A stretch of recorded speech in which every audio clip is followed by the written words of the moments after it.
जय Hind DElEd second semester math का chapter 3 revision करने वाले हैं, जिसमें प्राकृतिक संख्या, पूर्ण संख्या, पूर्णांक संख्या, परिमेय संख्याओं की अवधारणाओं को पढ़ेंगे। तो अगर संख्याओं को पढ़ने वाले हैं तो सबसे पहले जानते हैं कि संख्या क्या है। कितनी वस्तुएं हैं का जिससे बोध होता है उसे संख्या कहते हैं।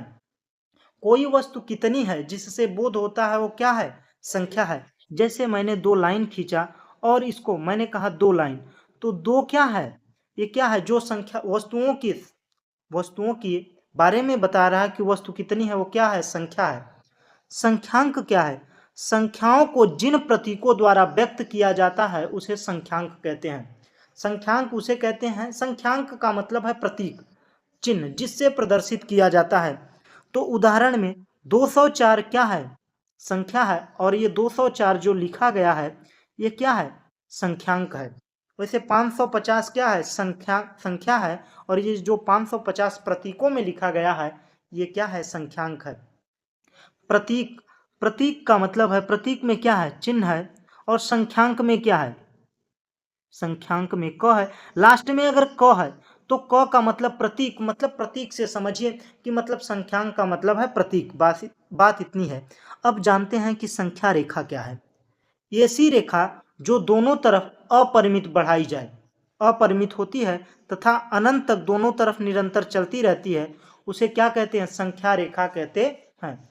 ऐसी रेखा जो दोनों तरफ अपरिमित रूप से बढ़ाई जाए और जिस पर संख्याओं को प्रदर्शित किया जाए, दाहिने तरफ धन पूर्णांक संख्याओं को और बाएं तरफ माइनस पूर्णांक। जीरो के दाहिने तरफ क्या होगा, धन पूर्णांक, और जीरो के इस तरफ माइनस पूर्णांक होगा। ठीक, बात समझ में आई। तो बढ़ते हैं, अब प्राकृतिक संख्या क्या है। एक से लेकर अनंत तक की जितनी भी गणन संख्याएं हैं जिनका गणना किया जा सकता है वो सभी प्राकृतिक संख्याएं हैं, एक से लेकर इन्फिनिटी तक। अब प्राकृतिक संख्या हो गया, तो एक संख्या और पूछता है, पूर्ण संख्या। तो अगर एक में जीरो इंक्लूड कर दिया जाए, जीरो जोड़ दिया जाए, तो जीरो से इन्फिनिटी तक क्या होगा, पूर्ण संख्याएं होंगी। अब जानते हैं कि अनुवर्ती क्या है। अनुवर्ती, अनु मतलब अ मतलब आगे, प मतलब पीछे। अनुवर्ती, अनुवर्ती को, संख्या को एक जोड़ने पर हमें अनुवर्ती संख्या प्राप्त होती है। अगर किसी भी संख्या का अनुवर्ती पूछा जाए, दो का अनुवर्ती कितना होगा, दो में एक जोड़ देंगे तो तीन, ये क्या है, अनुवर्ती संख्या है। तीन क्या है, दो की अनुवर्ती है। अनुवर्ती को परवर्ती संख्या भी कहते हैं, परवर्ती। अगर कहीं पर परवर्ती संख्या दे दिया जाए तो आप ऐसा मत करिएगा कि उसमें से दो में से एक माइनस कर देंगे।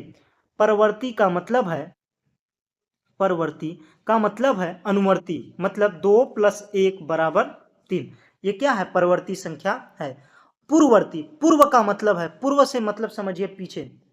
पूर्ववर्ती संख्या में से एक घटाने पर हमें पूर्ववर्ती संख्या प्राप्त होती है। जैसे दो में इसका पूर्ववर्ती पूछे तो दो में से घटा देंगे तो एक क्या है, दो की पूर्ववर्ती संख्या है। बात समझ में आई।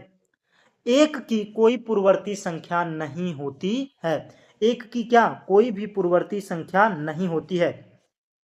संख्या रेखा हमने समझा दिया कि शून्य के दाहिने तरफ धन पूर्णांक और शून्य के बाईं ओर माइनस पूर्णांक होता है। बात समझ में आई। बढ़ते हैं अगले स्लाइड की तरफ। पूर्ण संख्या क्या है, हमने बताया कि अगर प्राकृतिक संख्याओं में जीरो को ले लिया जाए, जीरो से लेकर इन्फिनिटी तक की सभी संख्याएं क्या हैं, प्राकृतिक संख्याएं हैं। जीरो, एक, दो, तीन, ऐसे करते हुए अगर इन्फिनिटी तक जितनी भी संख्याएं आती हैं सब क्या है, पूर्ण संख्याएं हैं। अब पूर्णांक की बात करें तो पूर्णांक क्या है, माइनस इन्फिनिटी से लेकर, माइनस इन्फिनिटी से लेकर प्लस इन्फिनिटी तक जितनी भी संख्याएं आती हैं, माइनस इन्फिनिटी से लेकर प्लस इन्फिनिटी के बीच में, इन्फिनिटी का मतलब है अनंत, माइनस अनंत से लेकर प्लस अनंत तक के बीच की जितनी भी सभी संख्याएं हैं, सभी संख्याएं क्या कहलाती हैं, पूर्णांक कहलाती हैं। इस पूर्णांक को दो भागों में बांटा गया है, एक धन पूर्णांक और एक ऋण पूर्णांक। एक से लेकर अनंत तक जितनी भी संख्याएं हैं सब धन पूर्णांक हैं। माइनस एक से लेकर माइनस इन्फिनिटी तक की जितनी भी संख्याएं हैं ऋण पूर्णांक हैं। परिमेय संख्या क्या है? वे सभी संख्याएं जिन्हें p बाई क्यू के रूप में प्रकट किया जा सकता है उन्हें क्या कहते हैं? परिमेय संख्या कहते हैं। अब परिमेय संख्या कहते हैं तो इसका मतलब इसे भिन्न भी कहते हैं। सभी भिन्न परिमेय संख्या होती है, लेकिन परिमेय संख्या में क्या है? शर्तें हैं, जहां p बाई क्यू दोनों क्या होंगे? पूर्णांक होंगे, और q is not equal to, जो हर है वो 0 के बराबर नहीं होगा, और p और q की कोई उभयनिष्ठ गुणनखंड नहीं होगा। p और q का कोई उभयनिष्ठ गुणनखंड नहीं होगा। तो अपरिमेय संख्या किसे कहते हैं? वे सभी संख्याएं जो p बाई क्यू के रूप में नहीं लिखी जा सकती या व्यक्त नहीं की जा सकती, उन्हें अपरिमेय संख्या कहते हैं। जैसे √3, √5, √2, ये सब क्या है? अपरिमेय संख्याएं हैं। पाई क्या है? अपरिमेय संख्या है। लेकिन 22/7 क्या है? परिमेय संख्या है। बात समझ में आई? बढ़ते हैं अगली तरफ। अब ये नोट मैंने ये इसलिए लिया है क्योंकि यहां से ऑप्शन मतलब बहुविकल्पी प्रश्न काफी पूछे जाते हैं या अति लघुत्तरी के प्रश्न पूछे जाते हैं। तो दो परिमेय संख्याओं के बीच में अनंत परिमेय संख्याएं होती हैं। परिमेय संख्या और अपरिमेय संख्या का योग अपरिमेय संख्या होता है। जैसे 2/3 प्लस √3, तो क्या होगा? ये क्या होगा? अपरिमेय संख्या होगा। परिमेय संख्याओं का योग परिमेय संख्या होता है। 2/3 प्लस 5/3 को अगर जोड़ा जाएगा तो भी हमें क्या प्राप्त होगा? 7/3। ये क्या है? परिमेय संख्या है। प्रत्येक भिन्न परिमेय संख्या और अपरिमेय संख्या का गुणनफल भी क्या होता है? अपरिमेय होता है। जैसे 2/3 मल्टीप्लाई गुणा √3 क्या होगा? ये भी क्या होगा? 2√3 क्या है? ये भी क्या है? अपरिमेय संख्या है। प्रत्येक भिन्न परिमेय संख्या होता है। जितने भी भिन्न है, वही बताया ना, p बाई क्यू के रूप में लिख दिया तो इसका मतलब क्या है? वो भिन्न है।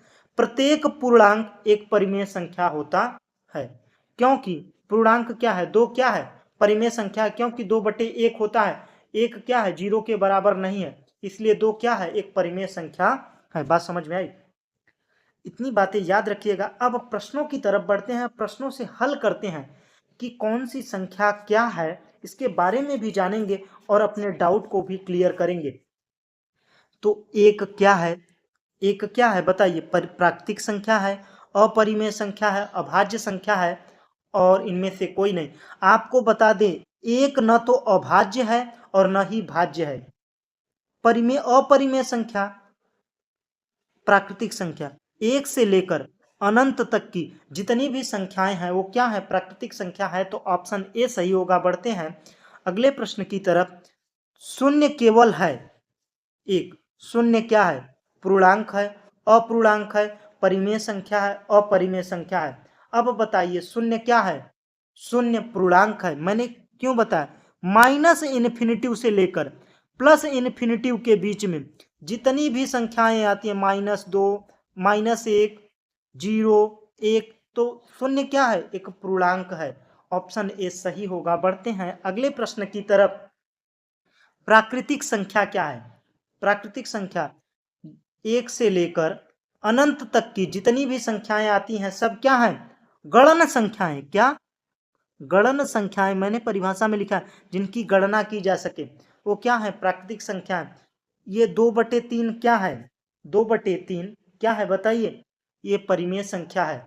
लेकिन 3 क्या है? परिमेय संख्या भी है, लेकिन प्राकृतिक संख्या, ये 3 क्या है? प्राकृतिक संख्या है। √7 क्या है? अपरिमेय संख्या है। बात समझ में आई? बढ़ते हैं अगले प्रश्न की तरफ। ऋण पूर्णांक संख्याएं हैं। ऋण पूर्णांक संख्याएं 0 से लेकर -इन्फिनिटी तक की जितनी भी संख्याएं हैं सब क्या है? ऋण पूर्णांक है। लेकिन गणन संख्या -4/7 क्या है? एक परिमेय संख्या है। -5 क्या है? एक ऋण पूर्णांक संख्या है। लेकिन -0 नहीं होता, 0 0 होगा, चाहे प्लस में जाए चाहे माइनस में जाए, 0 0 ही रहेगा, प्लस माइनस नहीं होता। तो ऋण पूर्णांक संख्याएं क्या होंगी? -5। बढ़ते हैं अगले प्रश्न की तरफ। दो क्रमागत पूर्णांकों के बीच, जैसे 5, एक 5 हुआ, एक 6 हुआ, इनके बीच अंतर कितना होगा? 6 - 5, तो 1 का अंतर होगा, तो ऑप्शन सी सही होगा। बढ़ते हैं अगले प्रश्न की तरफ। किसी भी पूर्ण संख्याओं में से शून्य घटाने पर प्राप्त होगा।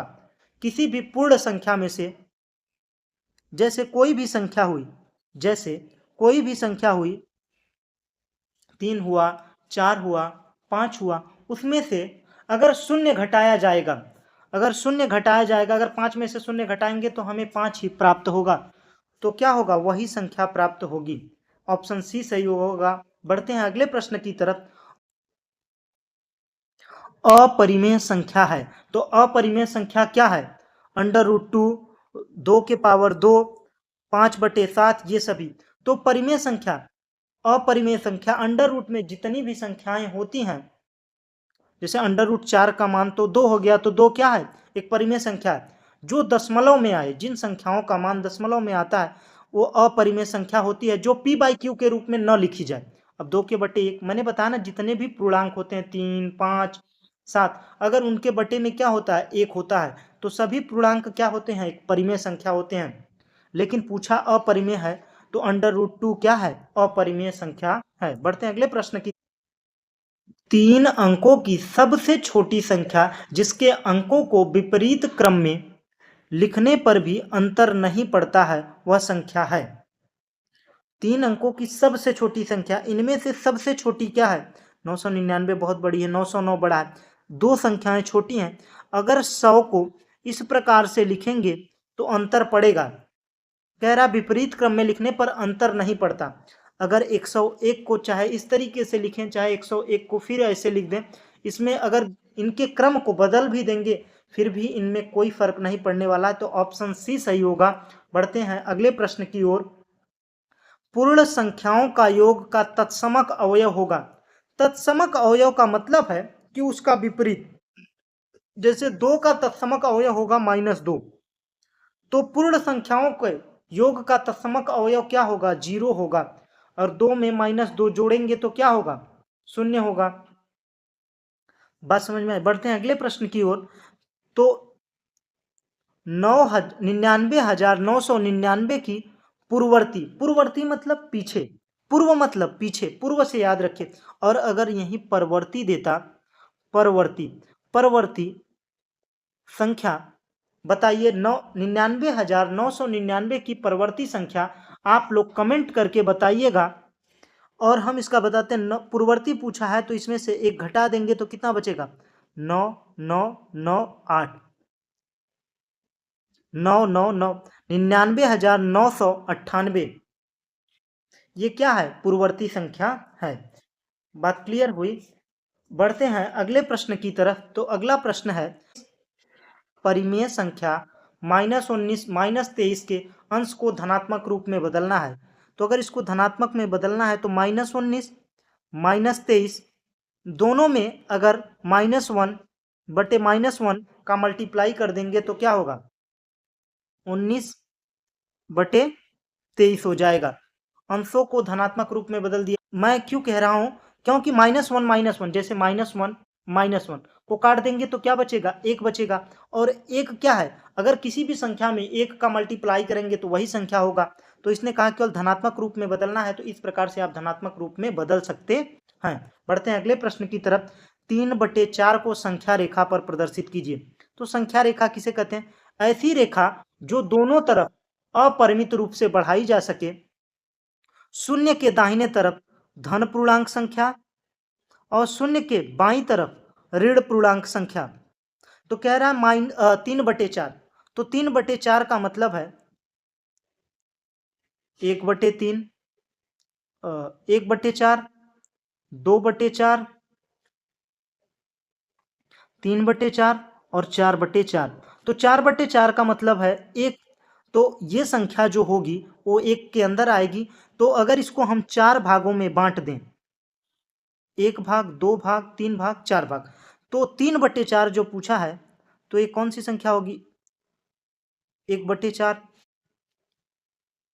1/4, ये जो संख्या होगी 1/4। ये कौन सी संख्या होगी? 2/4।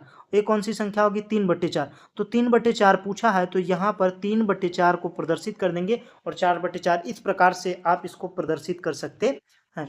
3/4 का मतलब क्या है? कि 4 भाग हैं, किसी भी वस्तु के 4 भाग हैं और हमने कितने भाग कवर किए हैं? 3 भाग। 3 भाग मैंने कवर कर लिया है, तो ये क्या है? 3/, ये जो मैंने कलर किया है कौन सा भाग है? 3/4 है। बात समझ में आई? इस प्रकार से बढ़ते हैं अगले प्रश्न की तरफ। तो -16/20 और 24 - 30 को समान है। -16/20 तथा 24/30 माइनस है। 4 चौक 16, 4 पंचे 20, 6 चौक 24, 6 पंचे 30, 6 चौक 24, 6 पंचे 30। तो -4/5 और 4/5 माइनस, तो अगर माइनस को ऊपर ले जाएंगे तो इसको दोनों तरफ से -1 का मल्टीप्लाई कर देंगे, तो -4/5 ये है। तो अगर ये क्या हो जाएगा? -4, और माइनस का माइनस में मल्टीप्लाई होगा तो प्लस, और 5। देखिए दोनों संख्याएं, तो -16/20 बराबर 24/-30 हो गया कंफर्म। इस तरीके से आप कर सकते हैं। बढ़ते हैं अगले प्रश्न की तरफ। तो प्रश्नों का सिलसिला खत्म हुआ। अगर आपको ये वीडियो अच्छा लगा हो तो वीडियो को लाइक कीजिएगा, दोस्तों के साथ शेयर कीजिएगा। Thanks for